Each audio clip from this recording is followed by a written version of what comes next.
তীব্র গরম আর দাবদাহে স্বস্তি পেতে এয়ার কন্ডিশনার এখন অনেকেরই নিত্যসঙ্গী।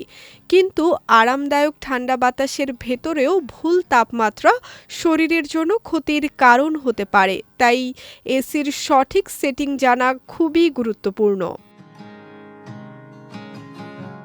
কলকাতার বিশিষ্ট মেডিসিন বিশেষজ্ঞ ডাক্তার আশিস মিত্র জানান, গরমে এসির নির্দিষ্ট কোনো একটি তাপমাত্রা সবার জন্য একইভাবে নির্ধারণ করা কঠিন, কারণ বাইরের তাপমাত্রা সবসময় পরিবর্তনশীল। তবে তিনি পরামর্শ দেন, বাইরের পরিবেশ ও ঘরের তাপমাত্রার পার্থক্য যেন 10 থেকে 13 ডিগ্রির মধ্যে থাকে, এটাই সবচেয়ে নিরাপদ।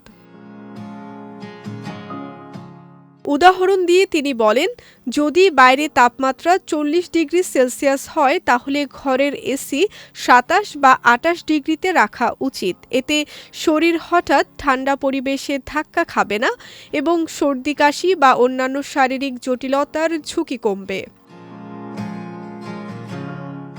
অনেকেই রাতে ঘুমানোর সময় এসি 24 থেকে 26 ডিগ্রিতে রেখে দেন। এটি আরামদায়ক মনে হলেও দীর্ঘ সময় খুব ঠান্ডা পরিবেশে থাকলে শরীরের উপর চাপ পড়তে পারে। বিশেষজ্ঞরা বলেন, এই ক্ষেত্রে স্লিপ মোড ব্যবহার করা সবচেয়ে ভালো। এতে ধীরে ধীরে ঘরের তাপমাত্রা পরিবর্তিত হয় এবং শরীর তা সহজে গ্রহণ করতে পারে।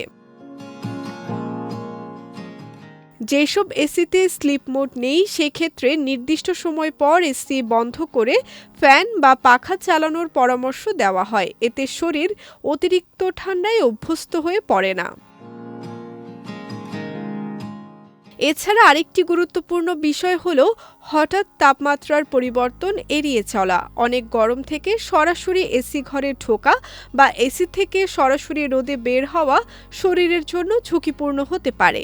এতে রক্তনালী সংকুচিত হয়ে হিট স্ট্রোকের ঝুঁকি পর্যন্ত বাড়তে পারে।